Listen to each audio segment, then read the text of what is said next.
আসসালামু আলাইকুম। সংবাদে আপনাদের সবাইকে স্বাগত জানাচ্ছি। আমি ফিরোজ তোহা। শুরুতেই সংবাদ শিরোনাম। বাংলাদেশের সর্বশেষ গুরুত্বপূর্ণ আপডেট সংবাদে আপনাকে স্বাগত। শুরুতেই সংবাদ শিরোনাম, পরে বিস্তারিত। শুরুতেই জানাবো, ট্রাম্প প্রেসিডেন্ট হয় আকস্মিক, নেতিবাচক কিছু নেই বললেন ডক্টর মোহাম্মদ ইউনূস। প্রোপাগান্ডার বেশিরভাগই ভারত থেকে চালানো হচ্ছে। ডোনাল্ড ট্রাম্প নবনির্বাচিত প্রেসিডেন্ট। যুক্তরাষ্ট্রের প্রেসিডেন্ট হয় হঠাৎ করে কোনো নেতিবাচক বিষয়ের উত্থান দেখতে পাচ্ছি না বলে জানিয়েছেন বাংলাদেশের প্রধান উপদেষ্টা অধ্যাপক ডক্টর মোহাম্মদ ইউনূস। তিনি জোর দিয়ে বলেছেন, ব্যক্তিগতভাবে ট্রাম্পের সাথে তার কোনো সমস্যা নেই। কাতার ভিত্তিক সংবাদ মাধ্যম আল জাজিরাকে দেখ সাক্ষাৎকারে এক প্রশ্নের জবাবে সব কথা বলেন বাংলাদেশের অন্তর্বর্তীকালীন সরকারের প্রধান অধ্যাপক ডক্টর ইউনূস বলেন, রিপাবলিকান পার্টি বা ডেমোক্রেট পার্টি এমনকি ট্রাম্পের বিষয়ে তার কোনো সমস্যা নেই। প্রধান উপদেষ্টা বলেন, প্রেসিডেন্ট ট্রাম্পের সাথে অতীতে তার কোনো যোগাযোগ ছিল না এবং উভয় দলেই তার বন্ধু রয়েছে। এরপর জানাবো, সচিবালয় অনশনে তিতুমিরের শিক্ষার্থীরা।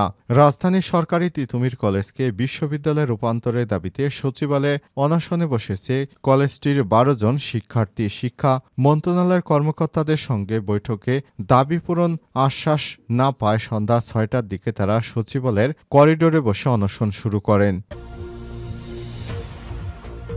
এদিকে বন্দুর খুরের আঘাতে প্রাণ গেল ছাত্রদল নেতার। সিলেটের কানাইঘাট উপজেলা বন্দুরহাটে মোহাম্মদ আব্দুল মুনিম ২৮ নামে এক ছাত্রদল নেতা খুন হয়েছে। নিহত মুনিম কানাইঘাট পৌর ছাত্রদলের যুগ্ম আহ্বায়ক।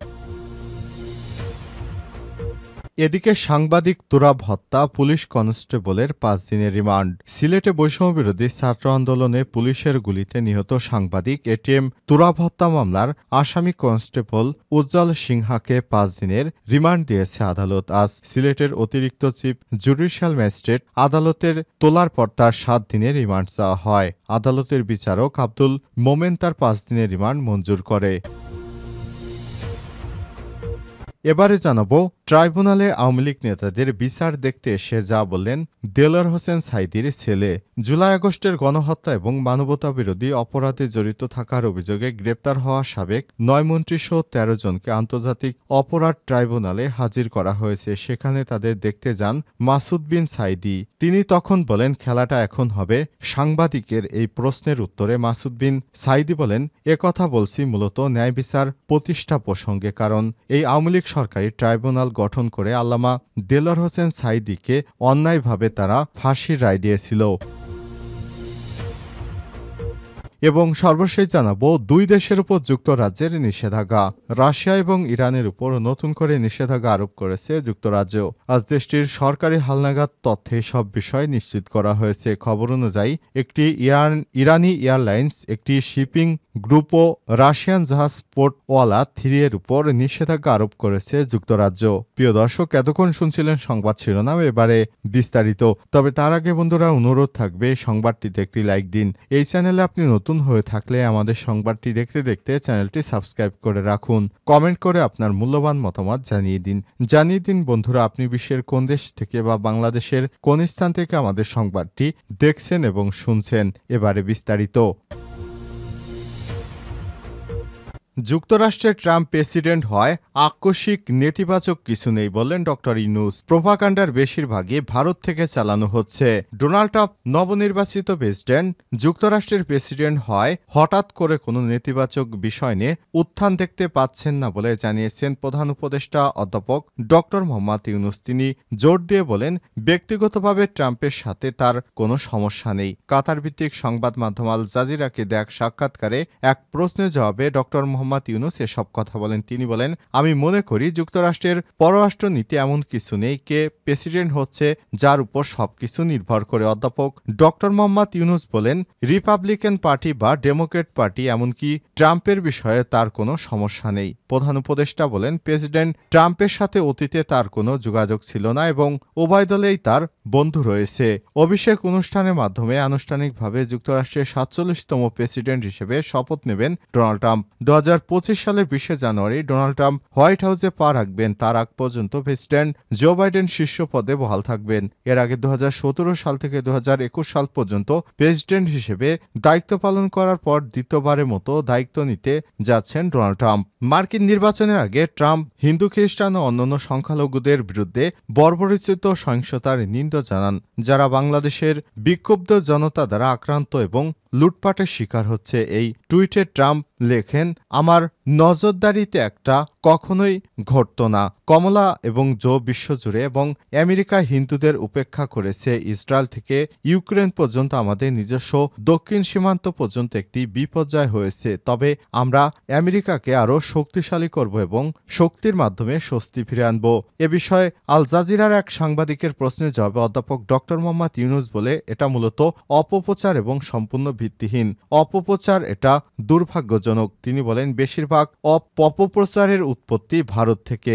যে কারণে হোক না কেন, সম্ভবত অস্থিতিশীল জিয়ে রাখার জন্য তারা সবসময় বাংলাদেশের বিষয়ে বিভিন্ন মিথ্যা বিভ্রান্তিমূলক তথ্য ছড়ায়। প্রসঙ্গত, ডোনাল্ড ট্রাম্প নির্বাচনে জেতার পর অনেক জায়গা থেকে শোনা গিয়েছিল ডক্টর মোহাম্মদ ইউনুসের জন্য নাকি ডোনাল্ড ট্রাম্প নির্বাচিত হলে অনেক ক্ষতির সম্ভাবনা আছে। আসলে সবকিছু ছিল ভারতের মিথ্যা অপপ্রচার, প্রোপাগান্ডা। এগুলোর বিরুদ্ধে দেশবাসীকে সোচ্চার হওয়ার জন্য আহ্বান জানানো হয়েছে। তিনি বলেন, এ ধরনের মিথ্যা অপপ্রচার ছড়িয়ে কোনো লাভ নেই। আওয়ামী লীগ একটি ফ্যাসিস্ট রাজনৈতিক দল, তারা বাংলাদেশের মাটিতে স্থান পাবে না। আর যুক্তরাষ্ট্র তো থাক দূরের কথা, আমার সাথে যুক্তরাষ্ট্রের সব ধরনের রিপাবলিকান এবং ডেমোক্র্যাট দলের আমার বন্ধু প্রতিনিধি রয়েছে। সুতরাং আমার সাথে ট্রাম্পের অতীতে কোনো সম্পর্ক খারাপ হয়নি, ভবিষ্যতেও কোনো সম্পর্ক খারাপ হওয়ার সম্ভাবনা নেই। তিনি দেশবাসীকে বিষয়টি আশ্বস্ত করেছেন। সচিবালয় অনশনে তিতুমির শিক্ষার্থীরা। রাজধানীর সরকারি তিতুমির কলেজকে বিশ্ববিদ্যালয়ে রূপান্তরের দাবিতে সচিবালয়ে অনশনে বসেছে কলেজটির 12 জন শিক্ষার্থী। শিক্ষা মন্ত্রণালয়ের কর্মকর্তাদের সঙ্গে বৈঠকে দাবি পূরণের আশ্বাস না পায় সন্ধ্যা 6টার দিকে তারা সচিবালয়ের করিডোরে বসে অনশন শুরু করেন। এছাড়াও একই সময় সরকারি তিতুমির কলেজের প্রধান ফটকের সামনে সড়ক অবরোধ করে ফের বিক্ষোভ শুরু করে শিক্ষার্থীরা। রাত 7:30টায় প্রতিবেদন লেখা পর্যন্ত সেখানে বিক্ষোভ চলছিল। সচিবালয়ে অনশনে যা 12 জন শিক্ষার্থী হলেন মেহেদী হাসান মাল, মাহমুদুল হাসান, জাহাঙ্গীর সানি, আমিনুল, নুরুদ্দিন জিসান, কাউসার আহমেদ, মোশারেফ হোসেন তোহা, নূর মোহাম্মদ, হাবিবুল্লাহ রনি, আব্দুল হামিদ এবং নীরব হোসেন।